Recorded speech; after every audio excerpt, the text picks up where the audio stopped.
Hello students, welcome to बायोस्पार्क्स।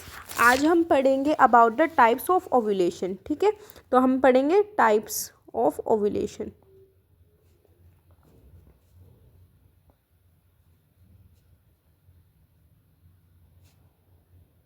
तो types of ovulation में हमारे पास दो टाइप्स हैं ओव्यूलेशन के, that is the spontaneous ovulation and induced ovulation. जो नाम से ही पता लग रहा है कि स्पॉन्टेनियस ओव्यूलेशन, कि ये ओव्यूलेशन स्पॉन्टेनियसली होती है, जो है हमारी ये रेगुलेशन के अंदर होती है, पीरियोडिकली ये जो होती है हमारी स्पॉन्टेनियस ओव्यूलेशन। और इंड्यूस्ड ओव्यूलेशन मतलब इंड्यूस करवाई जा रही है। ठीक है, ये किसी ना किसी फैक्टर से करवाई जा रही है। मतलब वैसे ये ओव्यूलेशन बॉडी के अंदर नहीं हो रही नॉर्मल डेज में, बट ड्यूरिंग कोई भी स्टिमुलस मिला इसको, कोई भी इंडक्शन इसको मिला, तो ये जो है हमारी हो जाएगी ओव्यूलेशन। तो इसको हम क्या कहेंगे? इंड्यूस्ड ओव्यूलेशन कहेंगे।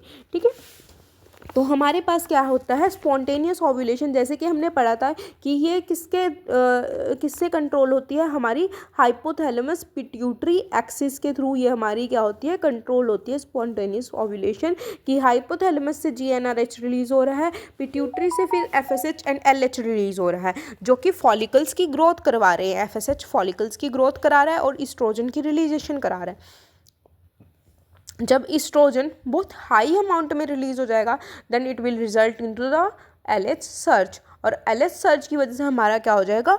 ओव्यूलेशन हो जाएगा, और हमारी एक residual body as a corpus luteum हमारी फॉर्मेशन हो जाएगी उसकी। ठीक है, तो अब ये जो है हमारी कौन रेगुलेट करवा रहा है? ये जीएनआरएच रेगुलेट करा रहा है। जीएनआरएच पीरियोडिकली बॉडी के अंदर रिलीज हो रहा है, कि किसी टाइम बॉडी के अंदर जीएनआरएच बहुत ज़्यादा है, कभी जीएनआरएच बहुत कम है। जब जीएनआरएच की जब वैल्यू होगी बॉडी के अंदर बहुत ज़्यादा होगी, कि उसका एलएच का अमाउंट वो इतना ज़्यादा रिलीज़ कर रहा है कि एलएच सर्ज हो रही है। ठीक है, तो हमारी उस टाइम हमारी क्या होगी? ओव्यूलेशन हो जाएगी, स्पॉन्टेनियस ओव्यूलेशन हो जाएगी। तो हम कह सकते हैं कि इसमें जीएनआरएच जो रिलीज़ हो रहा है वो पीरियोडिकली रिलीज़ हो रहा है। इन द स्पॉन्टेनियस में जीएनआरएच जो है हमारा पीरियोडिकली रिलीज़ हो रहा है।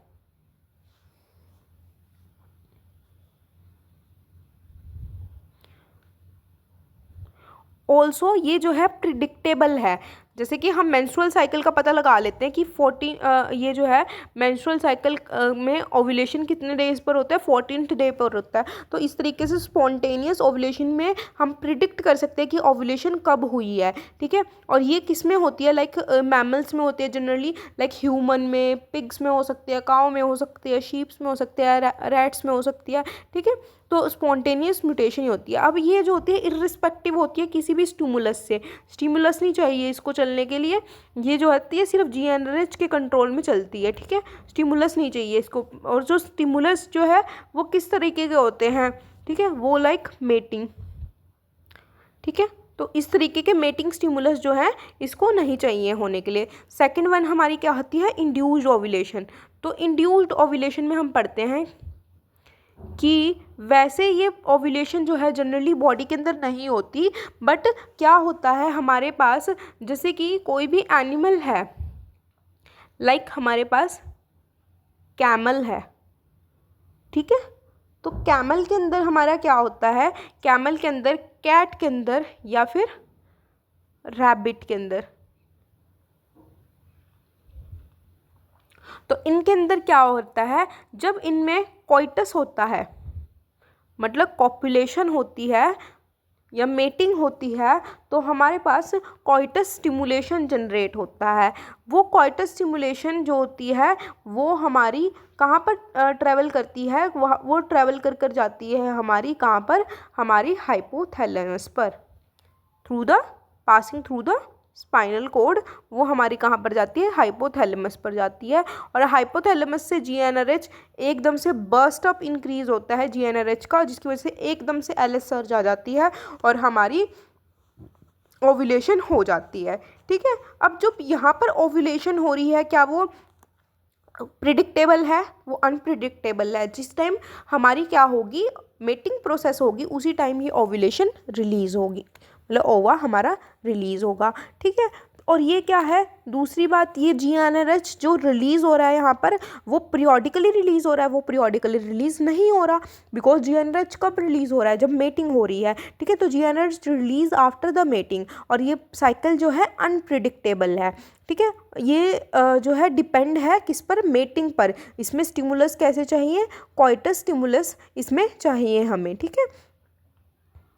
उसके बाद हमारे पास जो होती है, इन कुछ सम स्पीशीज़ के अंदर हमारे पास बीटा NGF जो होता है सीमेन के अंदर होता है, जो कि हमारा क्या करवाता है, इंड्यूस कराता है ओव्यूलेशन को। हमारे पास क्या होता है ऐसा, मतलब कॉइटस के दौरान जो होता है सीमेन रिलीज़ होता है। अब उस सीमेन के अंदर क्या होता है, उस सीमेन के अंदर प्रेजेंट होता है beta NGF, that is the beta nerve growth factor, ठीक है। बीटा नर्व ग्रोथ फैक्टर इस सीमन के अंदर प्रेजेंट होता है, जो कि हमारी इंड्यूस्ड ओव्यूलेशन हमारे यहाँ पर कराता है, ठीक है। तो हमारे पास जैसे कि डिफरेंट एनिमल्स होते हैं, उनके अंदर डिफरेंट टाइम लैप्स होता है ऑफ द स्पॉन्टेनियस ओव्यूलेशन का। कईयों में जो स्पॉन्टेनियस ओव्यूलेशन है वो हमारी 14th डे पर होती है, कईयों में हमारी जो होती है वो लेट अप होती है। जनरली ह्यूमन के अंदर 9 आवर के LH सर्ज के बाद हमारी ओव्यूलेशन जो है वो हो जाती है। काऊ में 12 आवर के बाद होती है ovulation after the LH peak के, और ऐसे ही डिफरेंट एनिमल्स के अंदर डिफरेंट टाइम पीरियड है ऑफ द ओव्यूलेशन का आफ्टर द LH सर्ज, ठीक है। अगर आपको ये लेक्चर अच्छा लगे तो लाइक करें इसे और शेयर करें। अगर आपको मेरे वीडियोस लेक्चर अच्छे लगते हैं तो सब्सक्राइब करें मेरे चैनल को, बायोस्पार्क्स को। And thank you.